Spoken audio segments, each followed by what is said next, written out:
Hello and welcome to your channel as they like it. Reserve Bank of India ने हाल ही में Airtel payments Bank को scheduled bank की कैटेगरी में शामिल कर लिया है। क्या आपको पता है कि शेड्यूल्ड बैंक्स क्या होते हैं? आइए जानते हैं इस पूरे टॉपिक को। एयरटेल पेमेंट्स बैंक को शेड्यूल्ड बैंक की कैटेगरी में शामिल होने से ये फ़ायदा है कि उसको government issued request for proposals और प्राइमरी ऑक्शंस में पार्टिसिपेट करने का मौका मिल जाएगा। इसके साथ साथ वो सेंट्रल और स्टेट गवर्नमेंट के बिजनेस में भी पार्टिसिपेट कर सकेगा और गवर्नमेंट ऑपरेटेड वेलफेयर स्कीम्स में पार्ट ले सकेगा। आइए देखते हैं कि शेड्यूल्ड बैंक्स किन्हें कहते हैं। शेड्यूल्ड बैंक्स उन बैंक्स को कहा जाता है जो कि second schedule of reserve Bank of India में इंक्लूड किए गए हैं। रिजर्व बैंक ऑफ इंडिया उन्हीं बैंक्स को सेकंड शेड्यूल में इंक्लूड करता है जो कि सेटिस्फाई करते हैं कुछ क्राइटेरिया की कंडीशंस को। ये क्राइटेरिया बताया गया है सेक्शन 42 में of the RBI act 1934। Her scheduled bank के पास टू प्रिंसिपल फैसिलिटीज़ दी जाती हैं। पहली कि ये बैंक जो हैं लोन्स ले सकते हैं आरबीआई से एट द बैंक रेट, और सेकंड फैसिलिटी ये होती है कि ये जो बैंक्स होते हैं उनको ऑटोमेटिकली मेंबरशिप मिल जाती है क्लियरिंग हाउस की। जो बैंक्स इस शेड्यूल में फॉल नहीं करते हैं उनको नॉन शेड्यूल्ड बैंक्स कहा जाता है। आइए अब जानते हैं कि शेड्यूल्ड बैंक्स भी कितने टाइप के होते हैं। दो टाइप की मेन कैटेगरी के कमर्शियल बैंक्स हैं इंडिया में, शेड्यूल्ड कमर्शियल बैंक्स और scheduled cooperative banks. Scheduled commercial banks भी 5 टाइप में डिवाइड किया गया है: nationalised banks, development banks, regional rural banks, foreign banks and private sector banks. और शेड्यूल्ड कोऑपरेटिव बैंक्स को दो कैटेगरी में डिवाइड किया गया है: scheduled state cooperative banks, scheduled urban cooperative banks.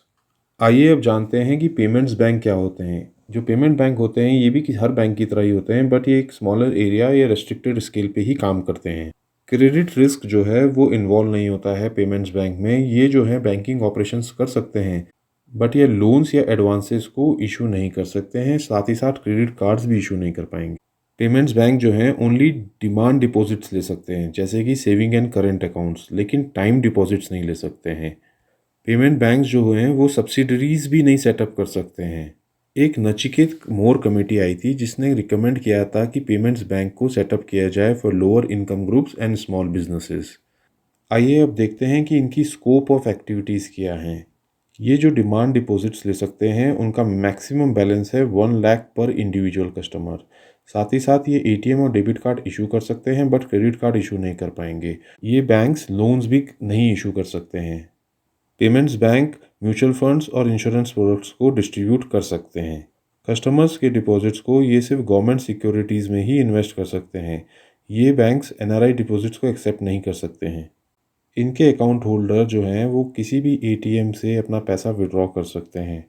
आइए देखते हैं कि पेमेंट्स बैंक पे क्या क्या रेगुलेशन लगती हैं। पेमेंट्स बैंक जो होते हैं ये रजिस्टर्ड होते हैं as a public limited company under Companies Act 2013, और ये गवर्न होते हैं banking regulation act 1949, RBI act 1934, FEMA 1999, payments and settlement system 2007।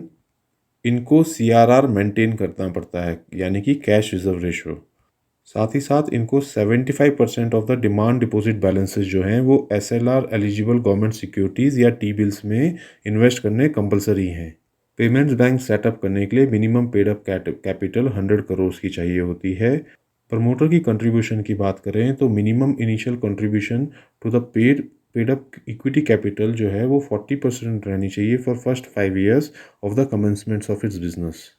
आइए अब देखते हैं कि इंडिया में करेंटली कितने पेमेंट्स बैंक हैं। करेंटली इंडिया में 4 पेमेंट्स बैंक हैं। सबसे पहला Airtel payments bank, second Fino payments bank, third India post payments bank, fourth Paytm payments bank.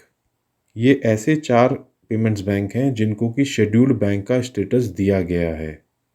तो दोस्तों ये थी हमारी कवरेज रिगार्डिंग शेड्यूल्ड बैंक्स, और साथ ही साथ हमने आपको इसमें ये भी बताया कि पेमेंट्स बैंक क्या होते हैं, इंडिया में कितने पेमेंट्स बैंक हैं। अगर आपको ये पसंद आती है वीडियो तो इसे लाइक एंड सब्सक्राइब करें। वहीं इंस्टाग्राम और टेलीग्राम से जुड़ें, जहाँ पे कि हम फ्री पीडीएफ और फ्री नोट्स देते हैं। Thank you.